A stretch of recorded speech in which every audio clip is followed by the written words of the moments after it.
Saudara sekalian, kembali saya melanjutkan kuliah hidrogeologi ini dengan pembahasan hidrogeologi mata air part 2 yang merupakan kelanjutan dari materi sebelumnya bagian ke-1, dan di sini lebih menekankan pada genesanya, karakteristik di lapangan seperti apa dan bagaimana sustainability dari mata air itu sendiri. Dan materi ini saya sampaikan dengan cara yang seperti biasa, sangat-sangat sederhana, natural, mungkin juga primitif, dengan harapan saudara dapat memahami dengan benar dan baik. Baiklah saudara sekalian, pada pembahasan hidrogeologi mata air part 2 ini, yang merupakan kelanjutan dari pembahasan hidrogeologi mata air sebelumnya. Kali ini kita akan mendalami selain tadi sudah disampaikan genesa dari mata air atau pembentukan mata air, sekarang bagaimana ciri-ciri penyebaran mata air gitu ya. Nah, ini kita lihat adalah yang di daerah gunung api. Ini adalah sekali lagi kalau kita melihatnya dari sisi hidrogeologi itu ya. Jadi untuk pengenalan secara praktikal work ya, kalau saudara melakukan itu di lapangan atau menjumpai itu fenomena mata air di lapangan. Nah, ini saudara lihat ini ya, ini ada penyebaran mata air di daerah gunung api misalnya. Ini adalah puncak gunung apinya. Nah, kalau saudara melihat itu secara regional atau di daerah yang lebih luas di sekitar gunung api itu, saudara lihat ini penyebaran ini. Ini adalah sejajar dengan kontur, ya, relatif paralel dengan konturnya. Penyebaran mata airnya seperti ini. Ini sangat umum dijumpai pada gunung api di Indonesia. Nah, penyebaran mata air secara sejajar ini disebut sebagai sabuk mata air atau spring belt.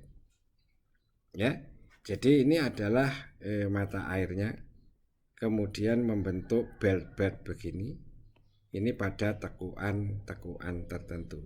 Jadi kalau saudara nanti sectionnya, kalau saudara section di begini, maka gunung api itu begini, maka dia akan ada. Nah, di sini ini adalah belt pertama misalnya, ini adalah gunung apinya demikian. Kemudian yang kedua itu akan ada belt ketiga, kemudian yang ketiga dan seterusnya. Ya, ini sangat umum demikian. Nah, kemudian fenomena kedua yang sering kita lihat adalah dia tidak sejajar dengan kontur, tetapi dia radial. Ya, bentuknya itu radial. Jadi ini ada gunung api, maka penyebarannya itu radial begini. Ya. Ya, sudah lihat ini.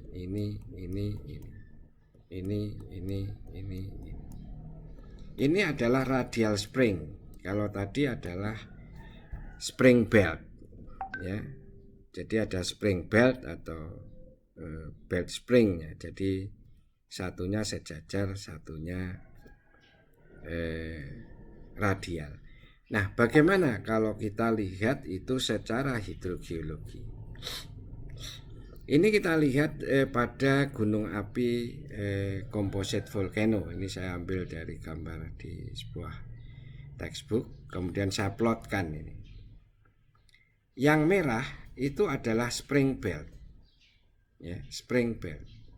Jadi saudara lihat di sini ada spring 1, spring 2, belt 1, belt 2, belt 3. Sejajar.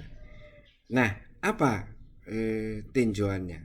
Ini terjadi karena biasanya ada break slope ya pada tubuh gunung api.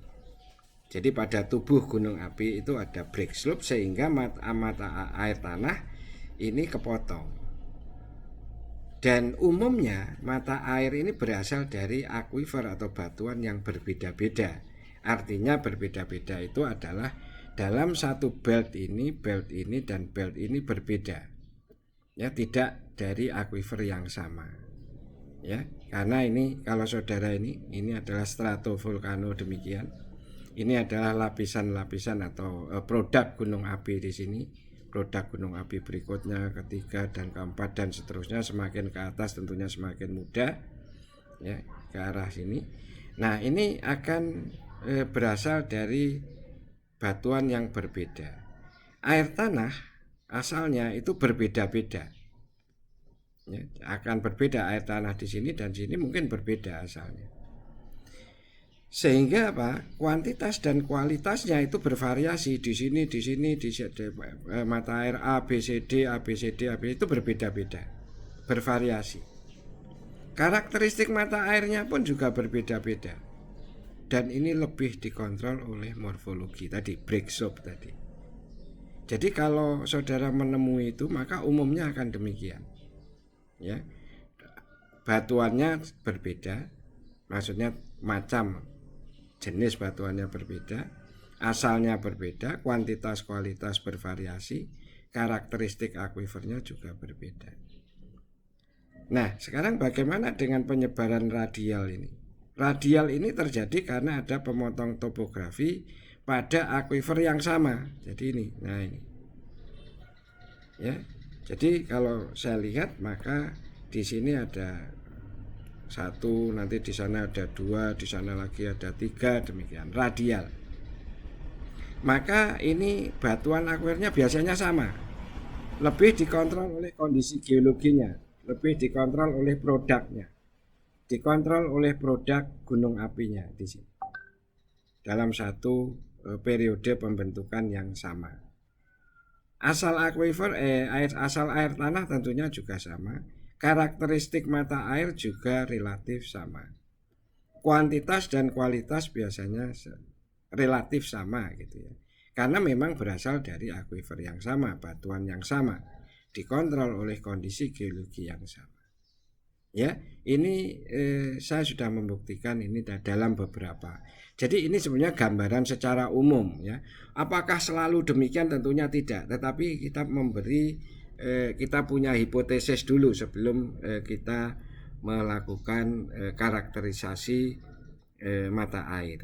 Jadi sekali lagi mata air di gunung api itu biasanya satu itu membentuk spring belt, satunya itu adalah membentuk sebuah radial, bentuk radial atau radial spring, di mana itu mempunyai karakteristik yang berbeda-beda gitu ya. Nah, itu adalah pemahaman mata air yang umum karena kita sangat banyak mempunyai gunung api dan banyak sekali mata air yang muncul di gunung api, maka kita dapat memahami berdasarkan penyebarannya. Nah, berikutnya adalah kita belajar tentang daerah tangkapan air bagi mata air. Jadi sekali lagi ini catchment area bagi mata air, maka kita sebut sebagai spring catchment area. Jadi catchment area untuk spring ya, bukan catchment area untuk watershed atau dash, bukan ya. Jadi daerah tangkapan air untuk mata air. Jadi itu nanti akan saya bahas pada saat kita membahas detail tentang perlindungan mata air. Nanti saya bahas lagi lebih detail di sana. Nah, saudara lihat ini. Daerah tangkapan air untuk mata air itu adalah cakupan wilayah di mana air permukaan dan air tanah mengalir menuju ke titik mata air, gitu ya. Jadi daerah tangkapan air tersebut merupakan daerah pengaruh terhadap mata air atau disebut sebagai daerah imbuhan bagi mata air. Ya, jadi daerah imbuhannya bagi mata air, ya, bukan das, ya. Sekali lagi bukan watershed. Jadi daerah yang mempunyai pengaruh terhadap titik mata air tersebut. Luas wilayah tangkapan air bagi mata air itu dikontrol oleh sistem aliran air tanahnya, kondisi geologi bawah permukaan, dan tergantung pada proses geologi atau proses alam yang membentuk mata air. Jadi maka dari awal saya selalu menyebut genesa mata air itu sangat penting di dalam tinjauan hidrogeologi mata air. Karena apa? Sistem alirannya, luas wilayah itu dikontrol oleh sistem aliran, dikontrol oleh hidrogeologinya, geologi bawah permukaannya, prosesnya. Ya. Daerah tangkapan air bagi mata air umumnya berbentuk elips atau lonjong yang mengarah ke hulu dengan jarak mulai beberapa ratus meter sampai dengan beberapa kilometer. Daerah tangkapan air bagi mata dapat diuraikan sebagai analisis asal-usul air yang muncul ke luar di titik mata air. Jadi artinya bentuknya itu berbentuk elips. Jadi kalau ini adalah mata airnya, maka tangkapan airnya itu adalah berbentuk elips. Ini artinya apa? Semua air, baik air tanah, air permukaan, itu mengalir pada sistem ini. Ya, ini adalah mata air. Ini yang disebut sebagai catchment area. Jadi saudara masih ingat di pelajaran kuliah jaring-jaring aliran air tanah. Jadi kalau ini saya sayat di sini, ya, maka sayatannya begitu begini.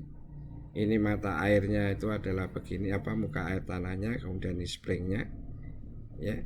Maka ini adalah jaring-jaring aliran yang menuju air tanah, menuju ke titik itu, ya. Sehingga kalau saudara pelajari kemarin, jaring-jaring alirannya adalah ini, ya, maka dia akan begini, ya. Nah, terus ini apa? Equipotential line-nya, ya. Ini equipotential line. Ini adalah yang pertama tadi, ada groundwater flow line. Ya, saudara masih ingat, ini adalah titiknya. Ini jaring-jaring aliran air tanahnya. Ini bentuknya catchment area, ini adalah bentuk sayatannya. Ya, jadi itu yang dimaksud dengan tangkapan air. Jadi daerah tangkapan air di di mata air. Atau yang kita sebut nanti itu adalah daerah springset. Ya, kalau kita mengenal watershed, maka kita juga mengenal springset. Nanti akan saya jelaskan sekali lagi di perlindungan mata air. Nah, ini saudara lihat, ini contoh yang sudah saya buat pada tahun 98 kalau tidak salah. Ini adalah zona perlindungan sumber air baku. Nah, ini saudara lihat di sini, ini adalah mata airnya, ya. Ini adalah springsetnya ke arah sini. Nah, ini artinya bahwa mata air itu dipengaruhi oleh springset ini, dipengaruhi oleh di sini. Jadi semua air itu akan mengalir. Nah, bagaimana dengan air yang ada di sini? Bagaimana di sini? Bagaimana? Ini tidak akan berpengaruh, dia akan ke sana. Ya, tentunya akan ke sana.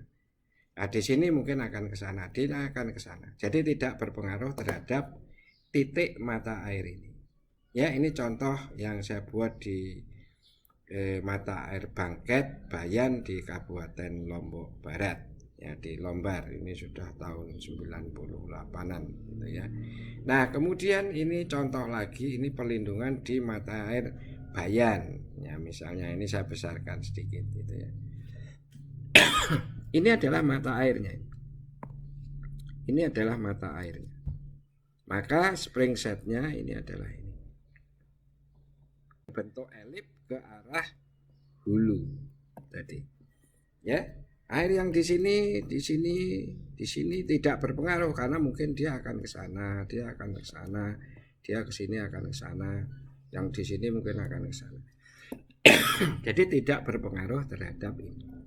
Inilah sebetulnya yang disebut sebagai daerah tangkapan mata air, daerah tangkapan bagi mata air. Ya, itu yang disebut sebagai nanti sebagai spring set sekali lagi. Nah, bagaimana sekarang kita bicara sustainability dari spring waternya? Bagaimana sustainability atau keberlanjutan dari sumber air di air di mata air. Ya, ini contoh saja ini ya. Ini pembelajaran. Ya, nah, saudara lihat ini gambar yang satu itu ya, yang pertama. Ini adalah recharge sama dengan discharge. Ya, ya saudara baca di sini. Ini spring sustainability itu dipengaruhi oleh pumping from an aquifer pasti gitu ya. Gambar A itu menunjukkan hubungan surface stream sustainability yang dipengaruhi oleh spring capture. B itu adalah groundwater pumping atau spring capture ya, spring capture yang mempertimbangkan sustainability yang dapat diperoleh hanya dengan satu konsekuensi, yaitu surface water ecosystem dan usernya harus dikontrol. Ya, saudara lihat A, ini gambar A, ini gambar B. Ya, ini pada saat no pumping. Ya, recharge sama dengan discharge. Jadi air tanahnya ini recharge-nya di sini, kemudian discharge-nya di spring. Maka baik-baik saja. Nah, kemudian saudara lihat di sini. Di sini recharge itu lebih kecil dari pumping. Jadi saudara lihat ini recharge-nya pumpingnya itu lebih besar, sehingga akhirnya ini turun. Karena ini turun, maka dia mempengaruhi spring ini, sehingga ini no discharge. Jadi dry spring ini menjadi kering karena pemumpaan. Nah, kemudian ini direduce gitu ya, pumping itu direduce, sehingga recharge-nya masih lebih besar daripada discharge. Jadi recharge ini lebih besar daripada discharge. Pemumpaannya kecil, maka ini masih berair tetapi reduce. Ya, lebih kecil dibandingkan yang di atas ini. Ya, contohnya demikian. Kemudian yang ini saudara lihat di sini. Ini adalah recharge sama dengan discharge. Ya, ini tidak di capture ya. Maka ya airnya normal. Ini air tanah, di sini air permukaan gitu kan ya. Nah, ini recharge sama dengan discharge. Ini di capture. Ya, di capture itu artinya completely capture, diambil. Maka ya sungainya kecil. Air surface waternya menjadi kering ya. Nah, ini recharge dan discharge masih sama, tapi partial capture, maka ininya berkurang ya, sungainya berkurang, air permukaannya menjadi berkurang karena diambil sebagian ya. Ini contoh, satunya dipompa, satunya di capture ya. Ini adalah contoh sustainability yang baik di dalam melihat mata air sebagai sumber air baku utama. Nah, sekarang ini yang perlu saya sampaikan gitu ya. Pembentukan atau genesa mata air itu sangat ditentukan oleh morfologi pasti di permukaan, geologi di bawah permukaan, dan hidrogeologi di bawah permukaan. Jadi genesa mata air itu sangat penting di dalam melakukan perlindungan terhadap mata air. Jadi mata air itu kalau mau melindungi harus dilihat ginesanya, pembentukannya, hidrogeologinya, bukan dari permukaannya saja, tapi harus dilihat dari pembentukannya. Maka yang terakhir, pembentukan ginesa atau mata air itu sangat menentukan ini. Kuantitas, kualitas, dan kontinuitas atau kita sebut 3K. Ya. Jadi sekali lagi saya selalu melihat mata air itu dari sisi hidrogeologi untuk menentukan kuantitas, kualitas, dan kontinuitasnya mata air pada mata air. Ini di dalam melindungi sustainability atau keberlangsungan air pada mata air. Ya, sekarang saudara paham ya. Jadi setiap melihat mata air, lihatlah dari sisi ginesanya, lihatlah dari pembentukannya, hidrogeologinya. Ya, sekian saya kira mudah-mudahan dapat memberikan masukan saudara di dalam mempelajari mata air. Terima kasih.